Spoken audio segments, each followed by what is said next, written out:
Hello everybody, welcome to the JB&I Show. I am your host, Isaac the Fire Hawk Middleton.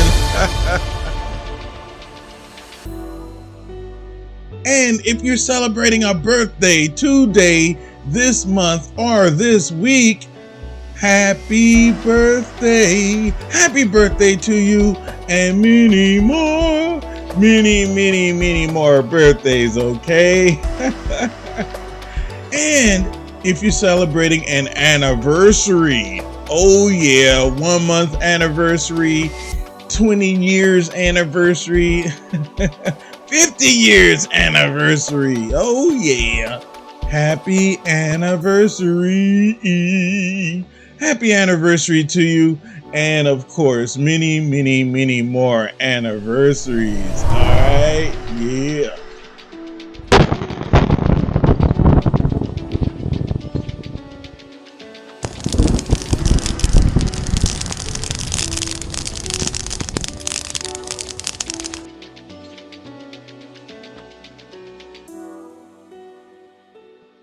Hello, everyone, and welcome to the JB&I Show. Today, we're diving into a film that's not just a superhero blockbuster, but a pop culture milestone, The Fantastic Four: First Steps. For fans of comics, movies, and Marvel lore, this film represents a seismic shift. Why?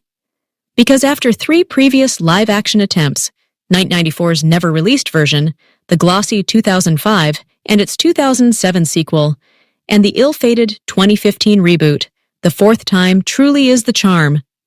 Matt Shakman's vision, his cast, and this story have finally given audiences the Fantastic Four film they've longed for. Let's kick things off with the story itself. The film is set 4 years after the infamous outer space accident that gave Reed Richards, Sue Storm, Johnny Storm, and Ben Grimm their astonishing powers. In this alternate, retro-futuristic 1960s world, the Fantastic Four aren't just superheroes. They're celebrities, astronauts, and global protectors. Their faces are plastered on magazines, their exploits are discussed in living rooms across America, and their headquarters, the Baxter Building, stands as a beacon of science and hope. But as their personal lives shift and evolve, a new cosmic threat emerges.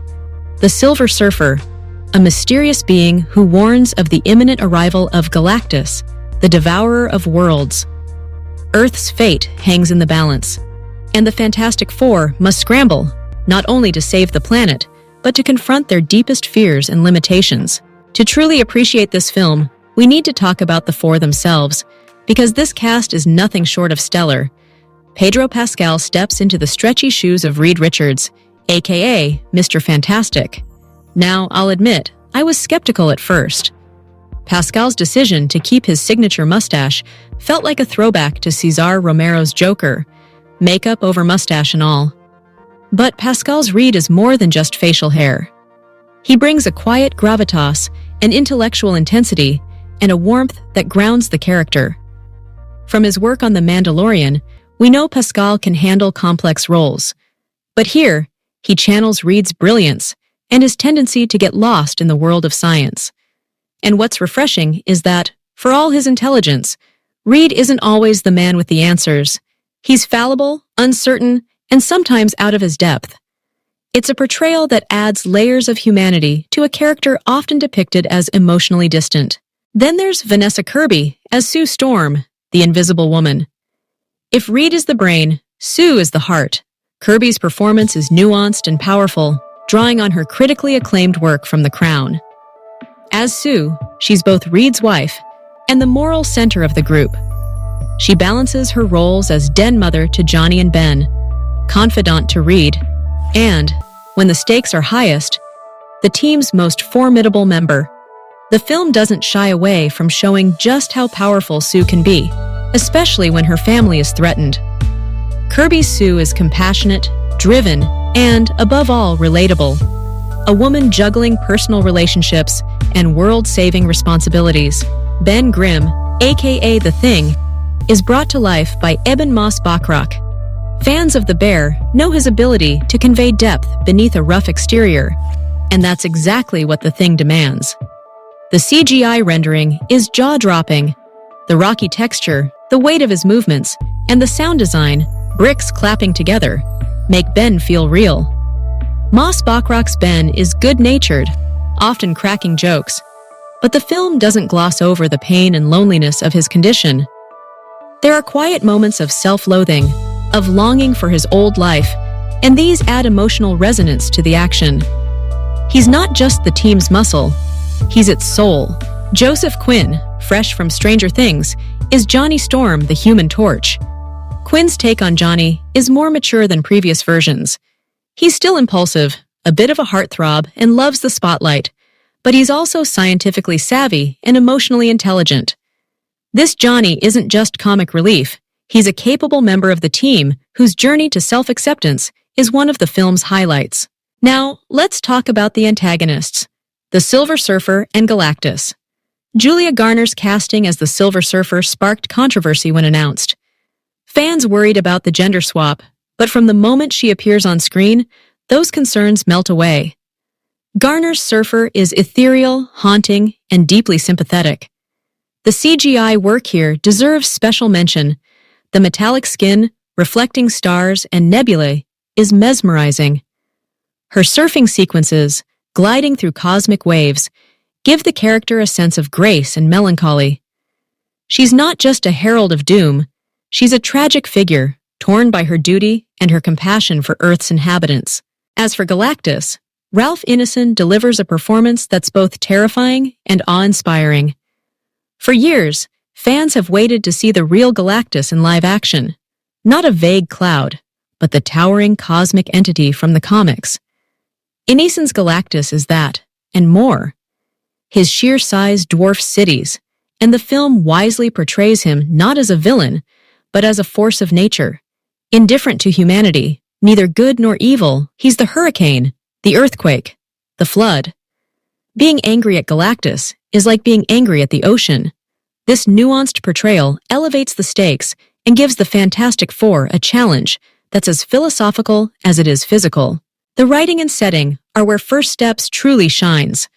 Shackman and his team made a bold choice, setting the film in a 1960s-inspired world, but with retro-futuristic twists.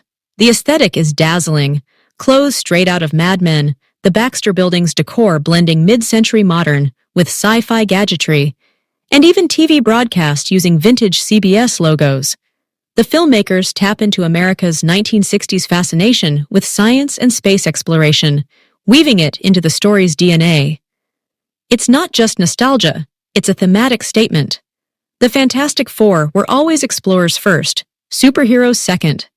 This film remembers that, giving us scenes reminiscent of Star Trek, emphasizing discovery over destruction. The pacing is deliberate, never rushed, allowing characters to breathe and relationships to develop. The action, while not non-stop, is impactful and meaningful. There are moments of genuine suspense, awe, and heartbreak. The film's production design, costumes, and attention to period detail are so good. I wouldn't be surprised to see Oscar nominations in those categories. It's rare for a superhero film to feel like a time capsule, but First Steps does just that, transporting viewers to an alternate past where anything is possible. So, what's the final verdict? Would I watch this movie again? Absolutely. Hell yes! This is hands down the best Fantastic Four film ever made, and that's not just faint praise. The reviews back it up. 87% on Rotten Tomatoes, critics lauding the cast's chemistry and the film's nostalgic style. Financially, it's a juggernaut. $491 million worldwide, making it the highest-grossing Fantastic Four movie to date. Audience reactions have been overwhelmingly positive, with many comparing it to a live-action version of The Incredibles. The irony, of course, is that The Incredibles was inspired by the Fantastic Four in the first place. But why does getting the Fantastic Four right matter so much? Why do studios keep trying? And why do fans keep hoping? The answer lies in the team's origins. When Stan Lee and Jack Kirby created the Fantastic Four, they broke all the rules. No secret identities. The four were public figures, celebrities as much as superheroes. They lived in New York, not some fictional city. They referenced pop culture, fought among themselves, struggled with money, and were feared by the very people they protected.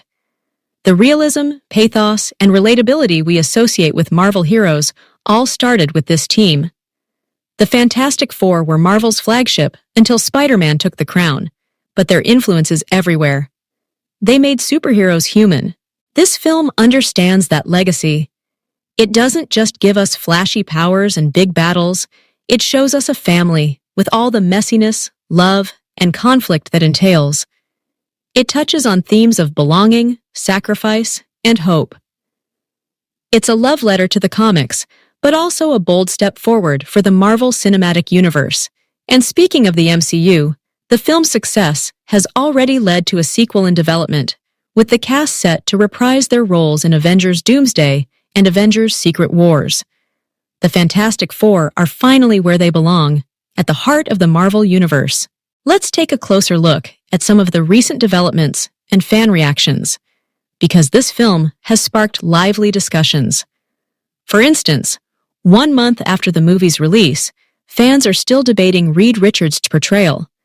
Some find his emotional distance troubling, wondering if Pascal's interpretation leans too heavily into the absent-minded professor trope. Others appreciate the depth, seeing it as a realistic portrayal of a genius struggling to connect with those around him. The conversation reflects the film's complexity. It's not just popcorn entertainment, but a character study. Ebon Moss-Bachrach, who plays Ben Grimm, recently pointed out a funny parallel between Pascal's Reed and materialist characters in other franchises. He joked about how Reed's obsession with science sometimes blinds him to the emotional needs of his friends and family, a trait shared by many iconic characters. It's a clever observation, and it shows how the cast has embraced their roles, exploring the nuances of these beloved heroes. There's also been buzz about a scrapped scene featuring Mole Man and Sue Storm. Storyboards revealed what could have been a tense confrontation highlighting Sue's leadership and resourcefulness. While the scene didn't make the final cut, its existence speaks to the filmmaker's commitment to character-driven storytelling. Fans hope that future films will bring more classic villains into the mix, expanding the Fantastic Four's rogues gallery. Let's not forget the impact of Julia Garner's Silver Surfer.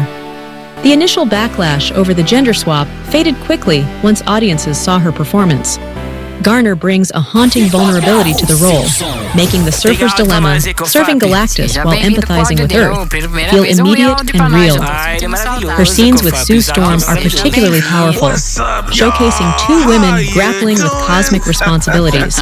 Ralph Ineson's Galactus, meanwhile, has been praised for his sheer scale and philosophical depth. The decision to portray Galactus as a force of nature, rather than a traditional villain, elevates the film above standard superhero fare. It's a reminder that some threats are beyond good and evil. They're existential, challenging heroes to confront their own limitations. The film's retro-futuristic setting has also sparked discussion. Critics and fans alike appreciate the attention to detail, from the Baxter Building's design to the period-accurate newscasts. The choice to set the story in an alternate 1960s reflects the team's comic book roots, while also offering a fresh visual palette. The result is a film that feels both timeless and timely, a tribute to the past, but with an eye on the future.